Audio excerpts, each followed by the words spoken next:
인간은 육과 영으로 구성되어 있습니다. 육과 영이 결합됨으로써 살아있는 생명체가 된 것입니다. 따라서 영은 인간으로부터 분리할 수 없는 결합체의 한 부분이 됩니다. 그런데 하나님으로부터 구원받는 대상은 육이 아니라 영인 것입니다. 전도서 12장 7절에서 흙은 여전히 땅으로 돌아가고 영은 그것을 주신 하나님께로 돌아가기 전에 기억하라. 육은 흙으로부터 왔으므로 땅으로 돌아간다는 것입니다. 그런데 영은 하나님에게로 돌아간다는 사실입니다.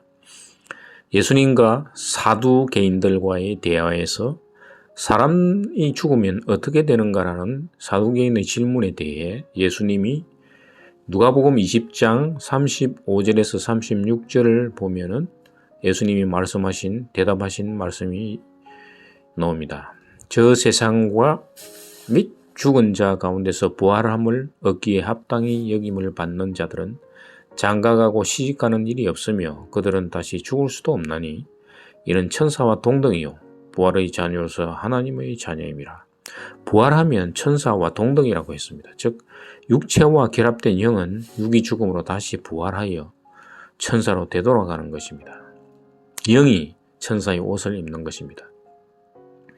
유다서 1장 6절에서 또 자기 지위를 지키지 아니하고 자기 처소를 떠난 천사들을 큰 날의 심판까지 영원한 결박으로 흑암에 가두셨으며, 그리고 베드로후서 2장 4절에서도 하나님이 범죄한 천사들을 용서하지 아니하시고 지옥에 던져 어두운 구덩이에 두어 심판때까지 지키게 하였으며, 이렇게 흑암, 구덩이가 바로 물질 세계를 의미하는 것입니다. 영은 영의 세계인 하나님 나라에 있어야 하는데 이 세상에 있는 것은 자연스럽지 못하는 일입니다.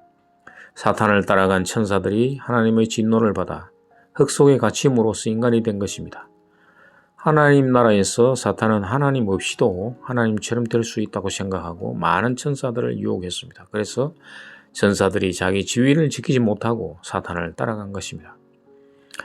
창세기 1장과 3장의 이야기는 이 에덴 동산의 사건이지만 하나님 나라에서 일어난 일을 무대로서 보여주고 있는 것입니다. 하나님은 비유를 통해서 창세전의 일을 설명하시는 것입니다. 뱀은 사탄을 상징하고 하와는 사탄을 따라간 범죄한 천사를 상징합니다. 아담은 죄의 몸을 주기 위한 그리스도의 표상입니다.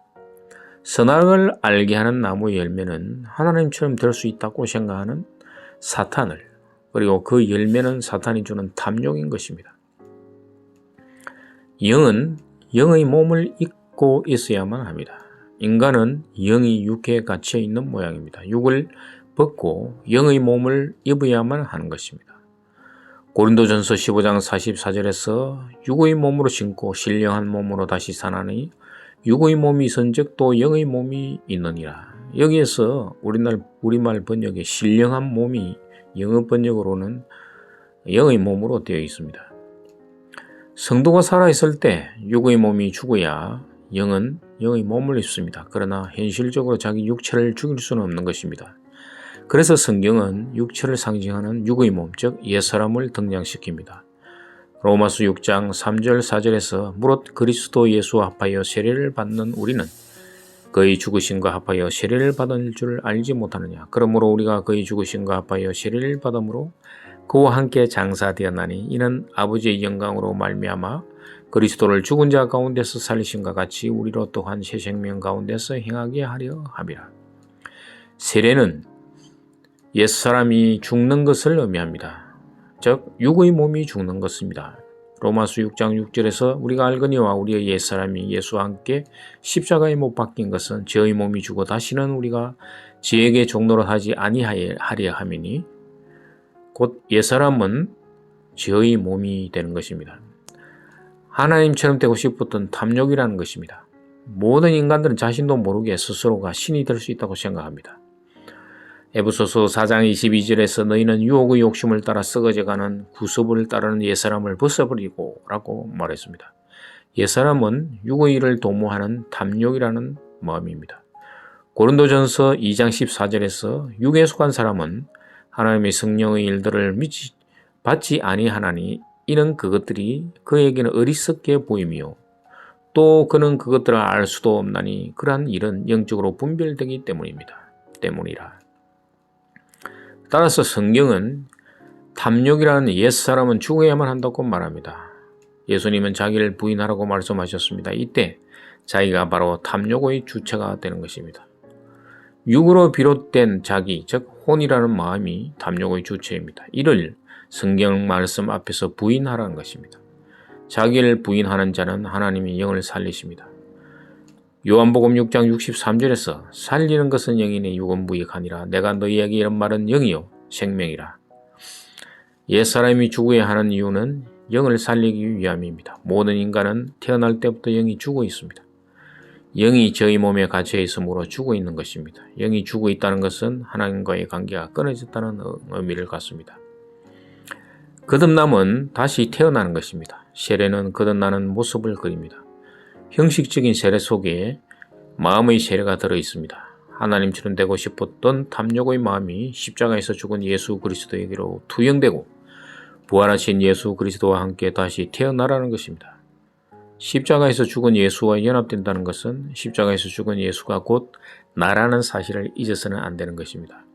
회개는 이 세상에서 죄를 지은 것을 반성하는 것이 아니라 내가 하나님처럼 되고 싶었던 마음을 돌이키는 것이 회개입니다. 그래서 다시 하나님께로 돌아가라는 것입니다. 사도 바울이 나는 날마다 죽노라 라는 고백이 나의 고백이 되어야만 거듭난 자가 되는 것입니다. 거듭난 자는 예수님이 부활의 몸처럼 보이지 않는 영의 몸을 입는 자입니다. 그래서 그리스도 안에서 하나님의 우편에 앉아있게 되는 것입니다.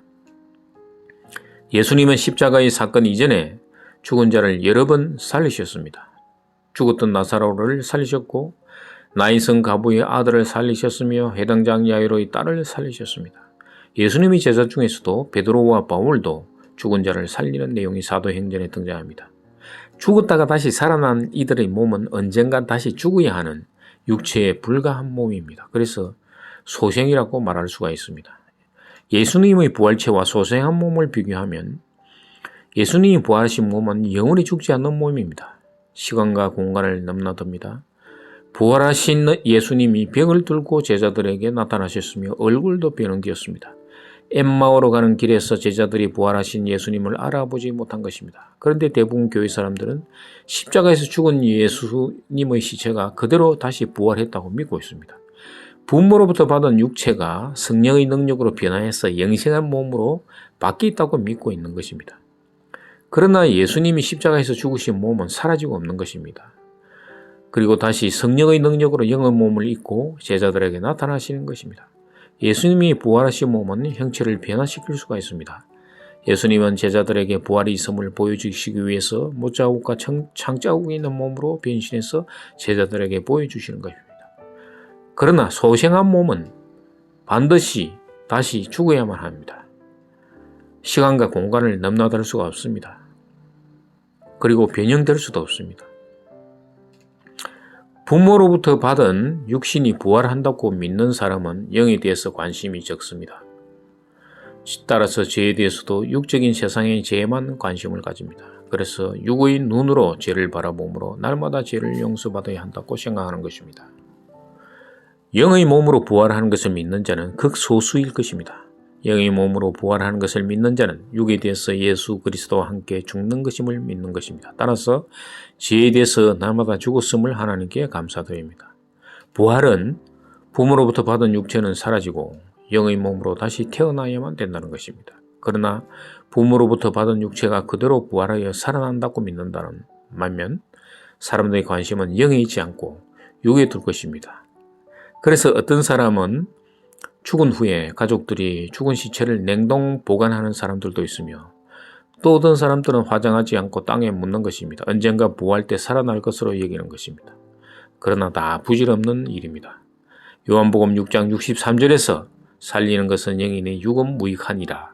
이 말씀을 우리는 깊이 묵상해야만 할 것입니다.